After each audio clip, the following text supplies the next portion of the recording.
This video is a brief interlude on parenting in relation to our addiction to data.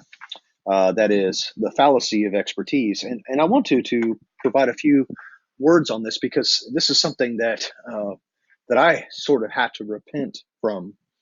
Um, there is no evidence, just think about this, there is no evidence that the most successful parents are the ones with the most knowledge or the latest data, the latest techniques of how it is to raise children or what it looks like to raise adolescents, how to step into adolescents' lives. And the reality is parenting is no different from any other kind of managing, any other leadership.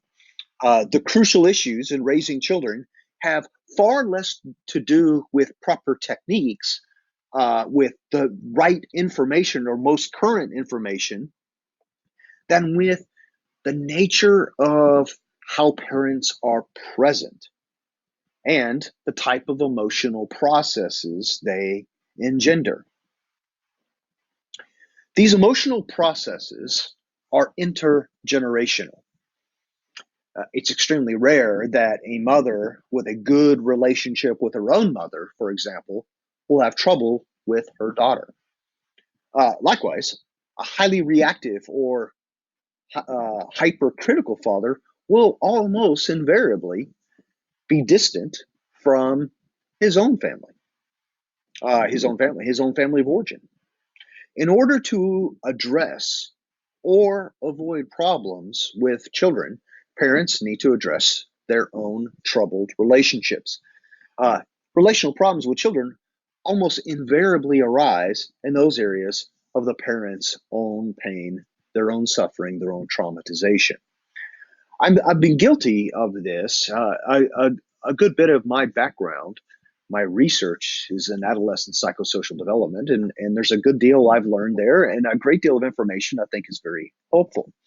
But for several years, I presented a seminar called Behind Blue Eyes, where in effect, what I did was raise the anxiety of the people I presented the material to.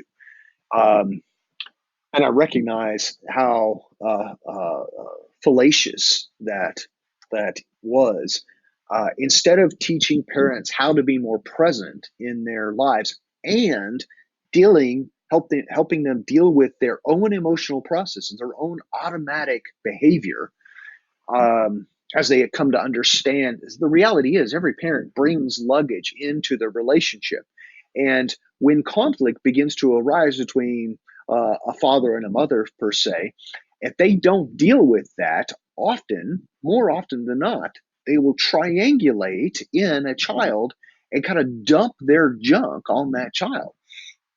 And a good bit of what we're seeing, I think, with adolescents in our culture is the result of high anxiety, the result of the failure of parents to be present in the lives of their kids and really to be aware of the emotional processes, the intergenerational, multiple emotional processes that get passed down over time. Genogram is a very helpful tool to help parents understand how they have been influenced and impacted, perhaps how they've been traumatized in their own families of origin, and how the rules and the roles in their families of origin shape how they function, shape and inform the very emotional processes in their immediate families.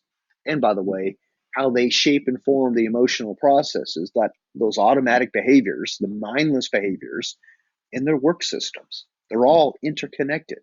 How we were shaped and formed of our family in our family of origin has direct impact on our immediate families and our work systems.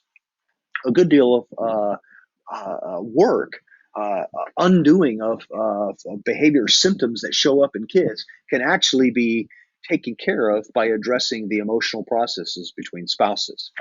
So, just a brief interlude. The latest and greatest information on what's going on with children, the best techniques, the best research and data, all that stuff is out there. But as a culture, we bought into the notion that we've got to have this information in order to be more effective parents. I'm not saying the information can't be helpful. We have to be able to discern, though, which information is helpful, um, um, that is useful, and determine criteria uh, uh, for determining which information or what information is valuable and which information. There's just so much out there, and with the internet, we have access to so much information overload. So just wanted to provide that there. There's much more that can be said, but I wanted to give a concrete example about how the dependence or overuse of data can lead to this belief that, if I just had the right information, I could fix my kids. If I just use if I failed, if my kids start using drugs or something like that, it's because I didn't use the right technique. That's just false. That's just false. If if your kids are symptomatic, if they're symptomatic in some way, it's almost invariably tied to how you function in the system.